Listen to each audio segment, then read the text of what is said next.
IRSH, SINGH. You want to go to Sing for New Jersey. I like that. Sing for New Jersey, SINGH. Just add that H in there. Singfornewjersey.com. Because Mr. Singh has decided it's time to innovate.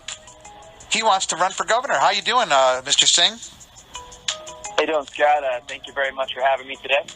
Thank you. I think a little surprise in the community. An Egg Harbor Township guy decides to throw his hat in the ring against some pretty big heavy hitters, including Lieutenant Governor Kim Guadagno, who's going to presumably run, as well as Joe Piscopo might run, and then, of course, the guy who's the big favorite, Phil Murphy. Yeah, Phil Murphy. So how about we learn a little bit about Hirsh Singh? Tell us about, did you grow up here, Hirsh? Tell us a little about yourself. Definitely. So I was born in Atlantic City.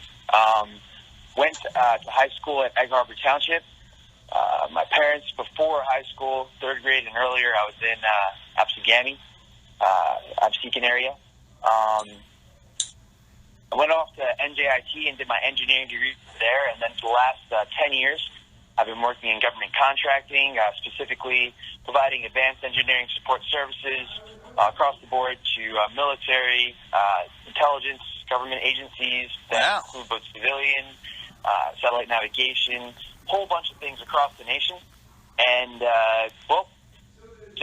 it seemed that the people that you're calling heavy hitters, they're good people, but they definitely have not had South Jersey in their crosshairs of anything to really kind of take care of or fix.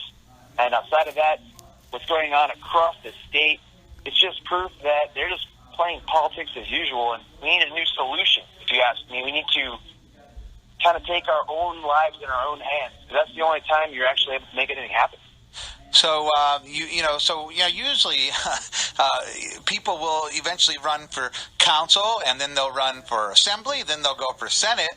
You're going right to the top, brother. You're not messing around. Right to governor.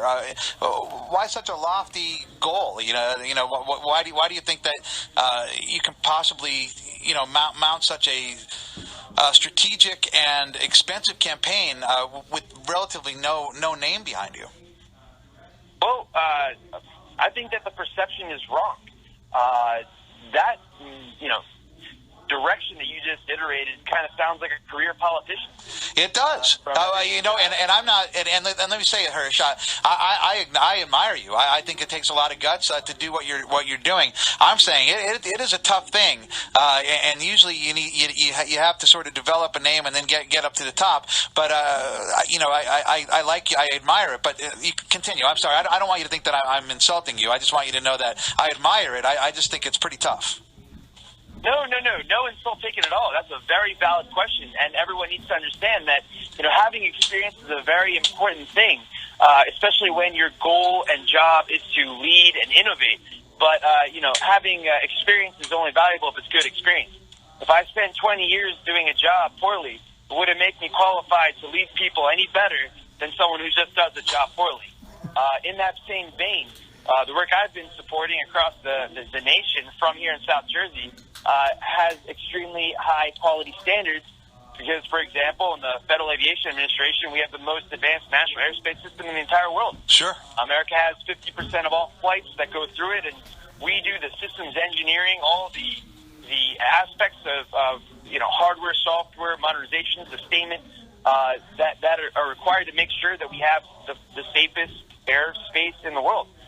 That's a little bit more complicated than sitting around and discussing how to push people to go in certain directions and ways, which seems to be what this political game has been in South Jersey. And really, across the state, what's most sad is that the divisiveness has only made people the losers, right? I mean, sure. The people that are in elected position, they're still getting paid to do their job or not. Well, I think you certainly. I agree. I think you certainly hit your timing is great in the sense that you're coming off 8 years of tremendous disappointment from a governor that we had such high hopes for. Not too many people, even loyal Republican, can really get behind Governor Chris Christie and what he's done and the damage he's done to our state in such a short amount of time. But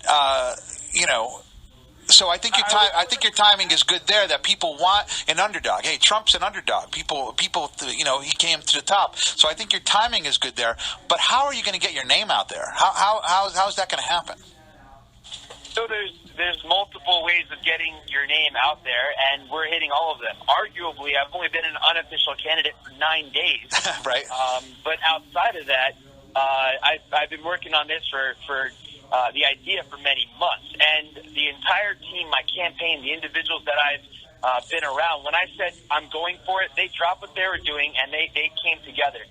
And I would say that what we have that they don't have is a message. And that's the same thing that you could say from the national level is what has been occurring in this entire country. And you're correct. That positive expectation and hope that we had when Christie was running for office before was also felt by me. I was actually a part of his first campaign. I was volunteering and helping at the call centers as well as going door to door. But the problem really is that with the way things are set up in this state, if you really want to make a correction to the real big problems that we have, they're kind of deep-seated. It's not possible for only one person in one place to make that happen. We actually need to have a plurality in both the Assembly, the Senate, and at the top, the governorship, if we want to fix these large problems that have been really hurting New Jersey for almost 30 years. Absolutely. And that's really the problem. It's just that right now we're at a point where it's unsustainable. I mean, we had more people leave the state in this last year than any other state in the country. And this is New Jersey. We're one of the original 13. We have here headquartered some of the most powerful companies in the world, and we have been a bedrock of innovation since our founding. I mean, the telephone, the light bulb, Albert Einstein was here. Our culture is innovative. But, the real problem is we've had two competing parties, it seems. You had the large, aggressive banker that tries to drown you in money on one side, and then you have this attorney general style or lawyer style that tries to find every way to sue you into compliance. It's just not effective. And the plain and simple thing is I'm an engineer. I'm a problem solver. It's what I do. That's what I've been doing leading these teams that I've been a part of for over a decade.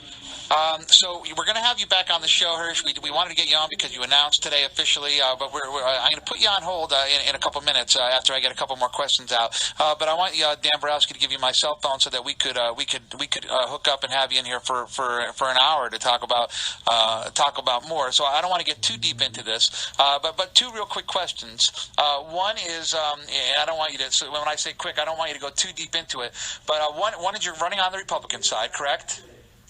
Yes. And your whole thing is innovation, right? And by the way, we're talking to Hirsh Singh. If you want more information on him, you can go to Singh for New Jersey, SINGH for NewJersey.com. Innovation. So you want to talk quickly about what that is, what that entails, and then we'll delve deeper later. I can go very quickly right now. Innovation is essentially taking things and modernizing them, or bringing them up to par with what is available in today's marketplace. It's the amount of inefficiency, which is why we spend so much money to get so little right now. It's rooting that out and bringing things that are necessary to really have that stature of one of the great original states where we have the densest population and the most diversity. We need high-speed rail. We need rail that goes from the south part of the state all the way to the north. We need more ports. We need more innovation from the perspective of jobs. We need to make it possible that our roads aren't falling apart every day.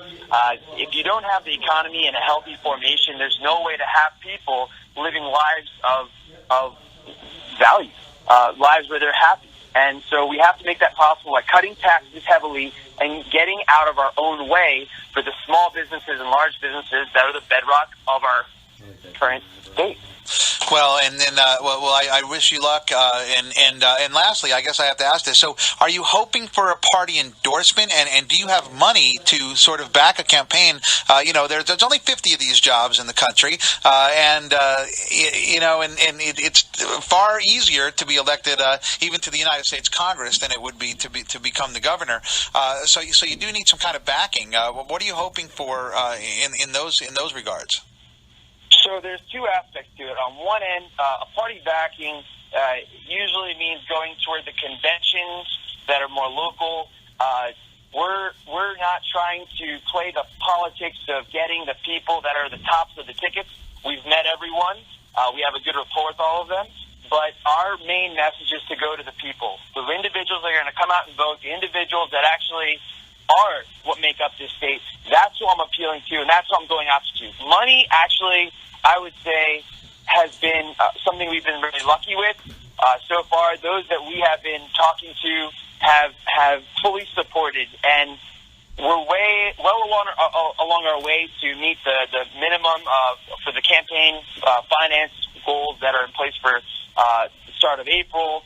And, plain and simple, there's a limited number of people that actually vote in the primaries, and we're making our appeal to them directly, and that's how we feel like we're going to get through the primary. And if we do, everyone will show up. I don't think there's a strong candidate in this race right now. There really isn't. And so it's all about, spreading the message, getting it out there, getting on the radio stations, and that's why I really appreciate you having me on today. But I'm going to be across print media. I'll be on TV. I just have, I would say, unlimited amounts of energy, and I have nothing that's holding me back except for wanting to fix my home. Well, good for you. Egg Harbor Township's Hirsh Singh, who also grew up in Atlantic City, wants to change New Jersey. And as you can hear, he's a bright, energetic guy. And really look forward to getting to know you a little better. I'm going to put you on hold. Let Dan give you my information so we can swap that. And good luck to you, Hirsh. Appreciate it, Scott. Catch you later. You're more than welcome.